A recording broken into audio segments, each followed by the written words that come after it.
ஆதி என்னும் பராபரையே, அன்பான மனோன்மணியே, ஜோதி எனும் பஞ்சகத்தாலே, சொற்பெரிய கரிமுகனே, தீது நீக்கும் கந்தவளே, திருத்துகின்ற குருநாதர்களே, 18 சித்தர்களே, பண்பான பரமசிவமே, ஓதியே ஜோதிடங்கள் உரைப்பதற்கு நாதவிந்து வடிவாக நல்ல துணை ஆவீரே. உலகில் உள்ள தமிழ் பேசும் அனைத்து நல் உள்ளங்களுக்கும் மற்றும் ஜோதிட சான்றோர்களுக்கும் மூத்தோர்களுக்கும் ஆர்வலர்களுக்கும் மற்றும் இந்த காணொலியை காணும் உங்களுக்கும் ஆஸ்ட்ரோராஜன் இனிய நல்வணக்கங்கள். ஜோதிடம், ஆன்மீகம், வாழ்வியல், மருத்துவம் என்ற 4 தலைப்புகளில் தொடர் காணொலிகளாக கொடுத்து வருகிறோம். அந்த வகையில் இன்று மருத்துவ ஜோதிடம் என்ற ஒரு தலைப்பில் இன்று காலபுருஷனுக்கு 5ஆம் இடம் என்று சொல்லக்கூடிய சிம்ம லக்கணம் 5ஆம் பாவகமாகவும், அதே சமயத்தில் இந்த சிம்ம லக்கணம் ராசிக்கோ லக்கணத்திற்கோ 6ஆம் பாவகமாக அமையும் பட்சத்தில் உடல் உறுப்புகளில் எந்த உறுப்புகள் ஆதிக்கம் பெறுகிறது, அந்த உறுப்பு நோயால் எவ்வாறு பாதிக்கப்படுகிறது, இந்த நோய் எப்படிப்பட்டதாக இருக்கிறது என்பது சார்ந்த தகவலை இந்த காணொலியின் மூலம் தெரிந்து கொள்ளலாம். பொதுவாகவே அண்டத்தில் உள்ளது பிண்டத்தில் என்று சொல்வார்கள். அதேபோல் இந்த 12 ராசி கட்டத்திலேயும் உடலினுடைய மொத்தம் 12 பாகமாக பிரிக்கப்பட்டு ஒரு குறிப்பிட்ட பாகை, அதாவது 5ஆம் பாவகம் என்று பார்க்கும் பொழுது 120 பாகை முதல் 150 பாகை வரை இடைப்பட்ட இந்த 30 பாகையில் இருக்கக்கூடிய நட்சத்திரங்களினுடைய 9 பாதங்கள். இதில் மக நட்சத்திரம் முழுமையாக 4 பாதம், அதாவது மகம் 1, மகம் 2, மகம் 3, மகம் 4 என்ற 4 பாதங்களும், மற்றும் பூர நட்சத்திரம் 4 பாதங்களும், பூரம் 1, 2, 3, 4 என்று 4 பாதங்களும். அடுத்து உத்தர நட்சத்திரம் முதல் பாதம், அதாவது சூரியனுடைய சொந்த நட்சத்திரம் என்று பார்க்கும் பொழுது இது இந்த கேதுவனுடைய ஆதிக்கமும் பாதிப்பும் உள்ள நோய்கள் மற்றும் சுக்கிரனுடைய ஆதிக்கமும் பாதிப்பும் உள்ள நோய்கள் மற்றும் சூரியனுடைய ஆதிக்கமும் பாதிப்பும் உள்ள நோய்கள். ஆக சூரியன், கேது, சுக்கிரன் இந்த 3 கிரகங்களினுடைய குணாதிசயங்களோடு சார்ந்த உடல் உள்ள உறுப்புகளில் ஏற்படக்கூடிய நோய்கள் வந்து போகின்றது அல்லது வந்து இருந்து விடுகிறது என்பது நடைமுறையில் பார்க்க முடிகிறது. அந்த வகையில் இது இந்த 5ஆம் இடம் என்று காலபுருஷனுக்கு 5ஆம் இடம் என்று சொல்லக்கூடிய சிம்ம லக்கணமோ அல்லது சிம்ம ராசியோ 6ஆம் இடமாக வரும் பட்சத்தில் அது அடையாளம் காட்டும் உறுப்புகள் என்று பார்க்கும் பொழுது, நோய்கள் என்று பார்க்கும் பொழுது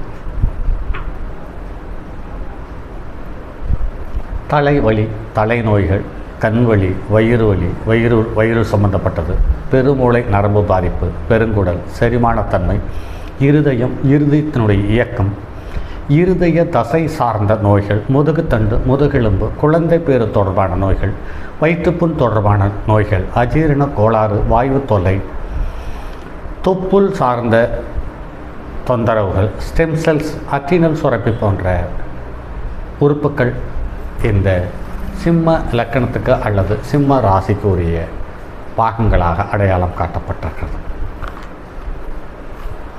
இதில் மக நட்சத்திரம் 1, 2, 3, 4 பாதங்களில் லக்கணத்துக்கு 6ஆம் இடத்துக்காரனான அல்லது இந்த 6ஆம் இடம் சூரியனாக இருக்கும் பட்சத்தில், சூரியனை இந்த நட்சத்திரத்தில் அமைந்திருக்கும் பட்சத்தில் இவருக்கு மூளைக்கு செல்லக்கூடிய நரம்பியல் பாதிப்பு என்பது சுலபமாக பாதிப்பை தருகிறது. இதில் முதல் 2 பாதத்தில் தலைவலி சார்ந்த விஷயங்களை மற்றும் கண் சார்ந்த விஷயங்களை தெளிவாக அடையாளம் காட்டுகிறது. அடுத்து மக நட்சத்திரம் 3ஆம் பாதத்திலேயும் 4ஆம் பாதத்திலேயும் இருக்கும் பட்சத்தில் இது இதயத்தினுடைய திசுக்கள், அதாவது இதயத்தினுடைய வடிவம் போன்றவை தெளிவாக அடையாளம் காட்டுகிறது. இது லக்கணத்துக்கு 6ஆம் இடமாக சிம்மம் அமையும் பட்சத்தில் இவர்களுக்கு இருதயம் சார்ந்த தொந்தரவுகள் அல்லது வயிற்றுவலி சம்பந்தப்பட்ட தொந்தரவுகள் மற்றும் கண் பார்வை சம்பந்தப்பட்ட தொந்தரவுகள், இது தலைவலி சார்ந்த தொந்தரவுகள் இல்லாமல் இவர்கள் வாழ்க்கையை கடப்பது என்பது சாத்தியமே இல்லை என்பதுதான் நடைமுறை அனுபவம். ஆக இந்த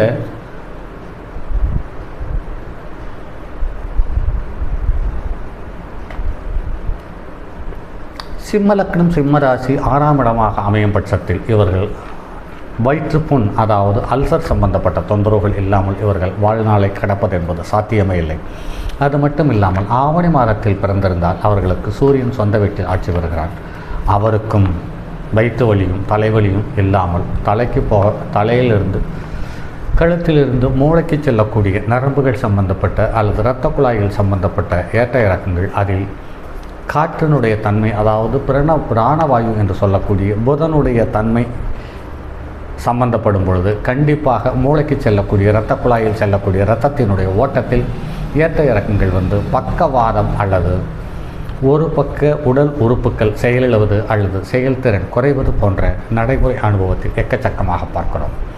அதே சமயத்தில் சூரியனுடைய பரணி 2ஆம் பாதமும் 3ஆம் பாதத்தில் பிறந்தவர்கள் அல்லது பரணி 2ஆம் பாதத்தில் 3ஆம் பாதத்தில் லக்னத்துக்கு 6ஆம் இடத்துக்குரிய கிரகம் அமையும் பட்சத்தில், அதாவது மீன லக்னம் மீனராசிக்காரர்களுக்கு 6ஆம் இடத்தில் சுக்கரனுடைய நட்சத்திரமான பரணி பூரம் போராடம் இந்த 3 நட்சத்திரத்தில் நடு நட்சத்திரமான பூர நட்சத்திரத்தில் 2ஆம் பாதத்தில் 3ஆம் பாதத்தில் ஒரு கிரகம் இருந்து அதனுடைய தசாபுத்தி நடத்தும் காலத்தில் பெருகுடல் சம்பந்தப்பட்டது, கல்லீரல் சம்பந்தப்பட்டது, கணையம் சம்பந்தப்பட்ட தொந்தரவுகளை தெளிவாக அடையாளம் காட்டி செல்லுகிறது என்பது நடைமுறையில் பார்க்க முடிகிறது. அதே சமயத்தில் கிருத்திகை நட்சத்திரத்தில் 6ஆம் இடத்துக்குரிய கிரகமோ அல்லது 6ஆம் இடத்தில் உத்தர நட்சத்திரத்தில் அதாவது சூரியனுடைய 2வது நட்சத்திரமான உத்தர நட்சத்திரத்தில் ஒரு கிரகம் இருந்த தசாபத்தியை நடத்தும் காலத்தில் இவர்களுக்கு பித்தம் சம்பந்தப்பட்ட தொந்தரவுகளால் வயிற்று புண் ஏற்படுவது, வயிற்றில் புண் ஏற்படுவது, வயிற்று வலி ஏற்படுவது மற்றும் ஒட்டுக்குடல் கிரனியா சம்பந்தப்பட்ட தொந்தரவுகளை இவர்கள் கடக்காமல் செல்வது என்பது சாத்தியமில்லை. அதே சமயத்தில் இது நடைமுறை அனுபவத்தில் அல்சரும் இதய தொந்தரவும் கண்வலியும் தலைவலியும் இவர்களுக்கு வாழ்க்கையில் வராமல் இவர்கள் கடப்பது என்பது சாத்தியமே இல்லை என்பது எண்ணற்ற ஜாதகங்கள் நமக்கு அடையாளப்படுத்தியிருக்கிறது என்பதுதான் மேலும் ஒரு தகவல். ஆக சிம்மம் என்பது நெருப்பு வீடாக இருக்கும் பட்சத்தில் இதில் பித்த சம்பந்தப்பட்ட உடல் அதிகமான பாதிப்பை உண்டு பண்ணி தருகிறது என்பதை நடைமுறையில் பார்க்க முடிகிறது. அதே சமயத்தில் இவர்களுக்கு உத்தராயண காலம் என்று சொல்லக்கூடிய தை முதல் ஆடி வரை உள்ள காலகட்டங்களில் இவர்களுக்கு பித்தம் அதிகமாக இருந்து தலைவலி சம்பந்தப்பட்டது, அஜீரண சம்பந்தப்பட்ட தொந்தரவுகள், அது இல்லாமல் கல்லீரல் சம்பந்தப்பட்ட நோய்கள், தொற்று நோய்கள் போன்றவை சுலபமாக வந்து போகிறது என்பது நடைமுறையில் பார்க்க முடிகிறது. ஆக 5ஆம் இடம் காலபுருஷனுக்கு 5ஆம் இடம் என்று சொல்லக்கூடிய சிம்மம் லக்கணத்துக்கு 6ஆம் இடமாக அமையும் பட்சத்தில், அதே சமயத்தில் லக்கணத்துக்கு 3ஆம் இடமாக அமையும் பட்சத்தில், லக்கணத்துக்கு 8ஆம் இடமாக அமையும் பட்சத்தில், அதாவது மகர லக்கணத்துக்காரர்களுக்கும் மீன லக்கணத்துக்காரர்களுக்கும் மிதன லக்கணத்துக்காரர்களுக்கும் இந்த 3ஆம் இடத்தில் ஒரு கிரகம் இருந்து தசாபுத்தியை நடத்தும் பட்சத்தில் மிதன லக்கணத்துக்காரர்கள் நோயையும் அல்லது தாயினுடைய இழப்பு, தாயின் மூலமாக வரக்கூடிய சங்கடங்களை தராமல் செல்வதில்லை.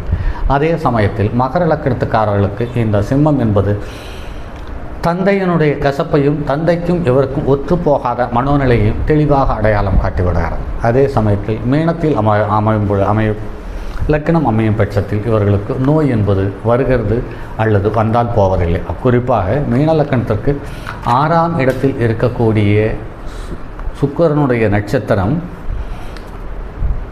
மீன லக்கணத்துக்கு 3-8 நட்சத்திரம் என்பதை இங்கு கருத்தில் கொண்டு பார்க்க வேண்டியதாக இருக்கிறது. ஆக மீன லக்கணத்துக்காரர்களுக்கு 6ஆம் இடத்தில் ஒன்றுக்கு மேற்பட்ட கிரகங்கள் இருக்கும் பட்சத்தில், அது மட்டுமல்லாமல் சூரியன் செவ்வாய் குரு இந்த 3 கிரகங்கள் ஒன்றோடு ஒன்று பாகை ரீதியாக சேர்ந்து இருந்தாலும், ஒன்றுக்கொன்று திரிகோணத்தில் அமர்ந்து இருந்தாலும், இவர்கள் மூவரும் சேர்ந்து சிம்மத்தில் அமர்ந்து இருந்தாலும் இவர்களுக்கு சுலபமாக புற்றுநோய் வந்துவிடுகிறது என்பது நடைமுறையில் பார்க்க முடிகிறது. அப்படிப்பட்ட புற்றுநோயினால் மீனலக்கணத்துக்காரர்களுக்கு 6ஆம் இடத்தில் ஒன்றுக்கு மேற்பட்ட கிரகங்கள் இருந்து அதில் வருட கிரகமான குருவும் சனியும் இருக்கும் பட்சத்தில், ராகுவோடு சேரும் பட்சத்தில் வயிறு சார்ந்தது, கல்லீரல் சார்ந்தது தொந்தரவுகள், கணையம் சார்ந்த தொந்தரவுகளை ஏற்படக்கூடிய புற்றுநோயில் பாதிக்கப்பட்டு இறந்தவர்களுடைய ஜாதகத்தில் நோயும் ஜாதகமும் அல்லது 6ஆம் இடம் நோயும் என்ற தலைப்பில் நிறைய காணொளிகள் தர காத்திருக்கிறோம். அந்த காணொளிகளில் இந்த 6ஆம் இடம் சிம்மமாக அமையும் பட்சத்தில் வரக்கூடிய ஜாதகங்கள் எண்ணற்ற ஜாதகங்கள் இருக்கிறது. அது ஒவ்வொன்றையும் எந்த காலகட்டத்தில் நோய் வந்தது, எந்த காலகட்டத்தில் நோய் உச்சமானது, உச்சத்துக்கு போனது, எந்த காலகட்டத்தில் நோயிலிருந்து நிவர்த்தியானார், எந்த காலகட்டத்தில் நோய் அவரை கடைசி பயணம் வரை இழுத்துச் சென்றது என்பது போன்ற அனைத்து தகவலையும் உங்களுக்காக தர காத்திருக்கிறேன். ஆகையால் வரக்கூடிய பதிவுகள் அனையும் ஒரு முறைக்கு இருமுறை பாருங்கள். இப்படி ஒன்றுக்கு மேற்பட்ட முறை உங்களால் இதை கவனிக்க முடியும் பட்சத்தில் உங்களுடைய ஜாதகத்தில் எடுத்த எடுப்பிலேயே பார்த்தவுடன் நமக்கு இந்த பலன் நடக்கப் போகிறது, இது எத்தகையது என்பது சார்ந்தது அல்லது எவ்வளோ காலத்துக்கு என்பது சார்ந்த தகவலை மட்டும் தெரிந்து கொள்வதற்கான ஜோதிடர்களுமோ அல்லது மருத்துவர்களுமோ போனால் போதுமானது என்பது என்னுடைய அடியேனினுடைய தாழ்மையான கருத்து. சரி நண்பர்களே, மற்றும் அடுத்தது ஒரு பதிவில் சந்திப்போம். அதுவரை உங்களிடமிருந்து விடைபெறுவது உங்கள் அன்பு நண்பன் எம் ராஜரத்தினம். தங்கமான் மழுவோடேந்தி தன்மதி தலையில் கொண்டோர் மங்கையர் பதிக்கச் சொன்ன மாமொழி ஜோதிடத்தை இங்கு யாம் உரைப்பதற்கோர் இமை என்னும் பிழை வராமல் காக்க செங்கன் மால் மருகன் யானைச்சரன் பதம் காப்பதாமே.